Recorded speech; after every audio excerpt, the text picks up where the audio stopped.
మహిళలను కించపరిచే మాటలు మానుకుంటే నాలుకలు తెగ్గోస్తామని తెలుగు మహిళలు నెల్లూరులో భారీ నిరసన ర్యాలీ నిర్వహించారు. అమరావతిని వేసెల రాజధానిగా అభివర్ణించడంపై మహిళలు మండిపడ్డారు. నల్ల చీరలు ధరించి మహిళా మణులు కదం తొక్కారు. సాక్షి పేపర్ను, టీవీని బ్యాన్ చేయాలంటూ డిమాండ్ చేశారు. నెల్లూరులోని గాంధీ బొమ్మ సెంటర్ నుంచి వీఆర్సీ వరకు తెలుగు మహిళలు అధిక సంఖ్యలో విచ్చేసి భారీ నిరసన ర్యాలీ చేపట్టారు. మహిళల ఆత్మాభిమానం దెబ్బతినేలా సాక్షిని ప్రోత్సహిస్తున్న జగన్మోహన్ రెడ్డి క్షమాపణ చెప్పాలంటూ వారంతా డిమాండ్ చేశారు. ఈ సందర్భంగా నెల్లూరు నగర టీడీపీ మహిళా అధ్యక్షురాలు రేవతి మీడియాతో మాట్లాడారు.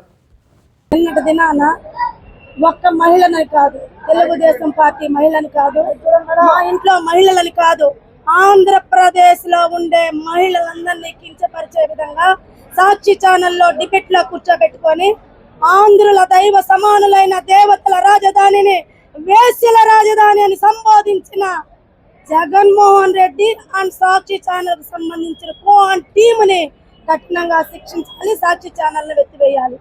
గతంలో 5 సంవత్సరాలు రాక్షస పాలన కొనసాగించి మహిళల్ని కించపరిచే విధంగా పురుషులతో మహిళలను మాట్లాడించటమే కాకుండా మహిళల వీళ్ళు మా మహిళలనే చెప్పుకునే విధానికి సిగ్గుచేటుగా శ్రీరెడ్డి, రోజారెడ్డి, ఇక విశాఖపట్నంలో ఒకటి నానా భాషలు మాట్లాడి మా స్థాయికి తగ్గట్టు మేము మాట్లాడే విధంగా మాట్లాడలేని వంటి వాళ్ళని తీసుకొచ్చి ఏ రకంగా మాట్లాడిచ్చారో ప్రతి ఒక్క ప్రజలు కూడా గమనించారు.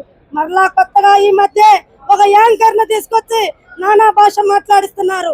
కొడాలి నాని అయితే మీ వల్లభనేని వంశీ అయితే మీ పేరుని నాని అయితే మీ ఇక్కడ ఉండే పాలుబాయి అనిల్ కుమార్ యాదవ్ ఏమి, కాకాని గోవర్ధన్ రెడ్డి అయితే ఏమి, ప్రతి ఒక్కరిని మహిళలని విధంగా చూడకుండా ప్రసన్న కుమార్ రెడ్డి మా అధ్యక్షురాలు వంగలపూడి అనితతో కలిపి మహిళల్ని ఏ విధంగా కించపరిచారో ప్రజలందరూ గమనించారు. అందుకే తగిన బుద్ధి చెప్పారు.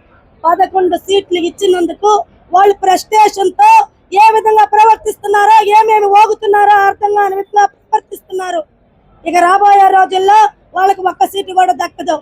అభివృద్ధి పనుల్లో దూసుకుపోతున్న కూటమి ప్రభుత్వాన్ని చూసి ఓర్వలేకుండా బురద జల్లే ప్రయత్నంలో ఏదో ఒక విధంగా బాసుపాలు చేయ తలంపుతో ఎవరెవరినో తీసుకొచ్చి కారు కూతలకు వస్తూ వాళ్ళు మాట్లాడిన విధానానికి ప్రజలు తూ అని ఉమ్మేస్తూ రాబోయే రోజుల్లో నీకు గుండు సున్నా చెప్పి గుండు కొట్టించి గాడిద మీద ఊరేగిచ్చేదానికి ప్రజలు సిద్ధంగా ఉన్నారు.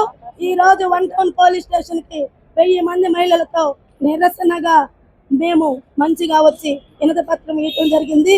సాక్షి ఛానల్ ని తీసివేయాలి, మూసేయాలి.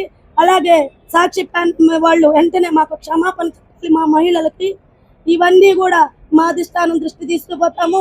అదే విధంగా మా చంద్రబాబు నాయుడు సూచనల మేరకు, ఇక్కడ మా పొంగూరు నారాయణ గారి ఆదేశాల మేరకు మా మహిళలందరము మేము ఓర్చుకోలేక సార్ మహిళలకు అవమానం జరిగిందని చెప్తే వెంటనే మాకు తోడున్నందుకు మా అన్నదమ్ములందరికీ కూడా మీడియా సమక్షంలో నేను కృతజ్ఞతలు తెలుపుకుంటూ, అలాగే మీడియా నా అన్నదమ్ములకు కూడా కృతజ్ఞతలు తెలుపుకుంటూ మీరందరూ కూడా మా వంతు మాకు తోడుగా నిలబడాలని, మహిళల్ని కించపరిచే వారు ఎవరైనా సరే బుద్ధి చెప్పే విధంగా మీరు ఉండాలని మనస్ఫూర్తిగా కోరుకుంటూ సెలవు తీసుకుంటున్నాను. నేను నా పేరు కుమార్ విజయమ్మ, నెల్లూరు పార్లమెంటరీ మహిళా ప్రధాన కార్యదర్శి. ఈరోజు చూస్తున్నాం, నిన్న డిబేట్ లో సాక్షి పేపర్ లో మాట్లాడుతూ కృష్ణంరాజు గారు, అదే విధంగా కొమ్మి శ్రీనివాసరావు వీరిద్దరు కలిసి డిబేట్ ఏర్పాటు జరిగింది. దేనికయ్యా మీరు డిబేట్ ఏర్పాటు చేశారంటే అమరావతి మహిళలు అంటే రైతులకు అమరావతి కోసం 33,000 ఎకరాలు ఇచ్చిన రైతుల్ని ఈరోజు వారు భాషలో మాట్లాడడం సిగ్గుచేటు. ఎందుకంటే మీకు ఒక ఛానల్ ఉంది సాక్షి, దాంట్లో ఎవరు చూస్తారు? చూసినా కానీ పబ్లిసిటీ అవ్వకుండా ఉంటుందా?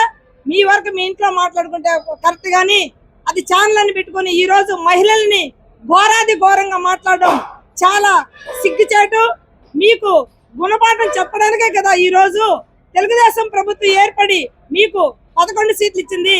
అయ్యా జగన్మోహన్ రెడ్డి గారు చూడండి, మీ వాళ్ళు వచ్చే రోజుల్లో నీకు 0 చూపించడానికి ప్రయత్నిస్తున్నారయ్యా. ముందు వాళ్ళని అరకట్టుకో. నువ్వు చెప్పకపోతే అక్కడి నుంచి ఎందుకు వస్తుంది? శ్రీనివాసరావు అంటే ఒక గౌరవం ఉన్నది. సాక్షి ఛానల్లో కొంతైనా నిజాయితీ మాట్లాడుతుంది. కానీ అతను ఈ రోజు ఆ డిబేట్ పెట్టి ఈ రోజు మహిళల్ని ఇంత నీచంగా మాట్లాడించడం నీకు సిగ్గు అనిపించట్లేదా అని అడుగుతున్నాం. సిగ్గన్నది లేదా నీకు అని అడుగుతున్నాం. ఎందుకంటే ఈ రోజు రైతులని మహిళల్ని ఎక్కడ పూజిస్తే అక్కడ గౌరవిస్తే ఆ దేశం గాని, ఆ రాష్ట్రం గాని, ఆ గ్రామం గాని సురక్షితంగా ఉంటుంది. ఈ రోజు మహిళల్ని కించపరిచిగా మాట్లాడితే ఏ విధంగా మీకు శిక్ష అన్నది ఇక్కడ తప్పించుకున్న దేవుడు అన్నవాడు ఉంటాడు. కానీ మీకు దేవుడి దాకా కూడా పోకుండా ఈ రాష్ట్రంలో ప్రజలందరూ చూస్తుండగా మీకు శిక్షించాలని మేము కోరుకుంటున్నాం.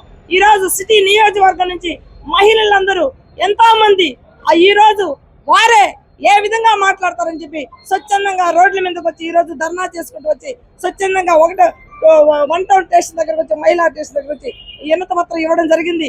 ఇది చాలా ప్రతి ఒక్కరూ ఆలోచించాలి. ఈ రోజు రాష్ట్ర ప్రభుత్వం ఏర్పడి సంవత్సరం అయింది. ఈ సంవత్సరంలో ఎంతో ఉన్నతంగా భావించి ఈ రోజు చంద్రబాబు నాయుడు పరిపాలిస్తున్నాడు. దాన్ని స్వాగతించడం చేతగాక మీకు ఈ రోజు వచ్చి డిబేట్ లో మాట్లాడుతున్నారు. మీకు తగిన శిక్ష విధించాలని మేము మహిళలందరూ కోరుకుంటున్నాం. Thank you sir. మరిన్ని అప్డేట్స్ కోసం మన HN9 టీవీ ఛానల్ ని సబ్స్క్రైబ్ చేసుకోండి.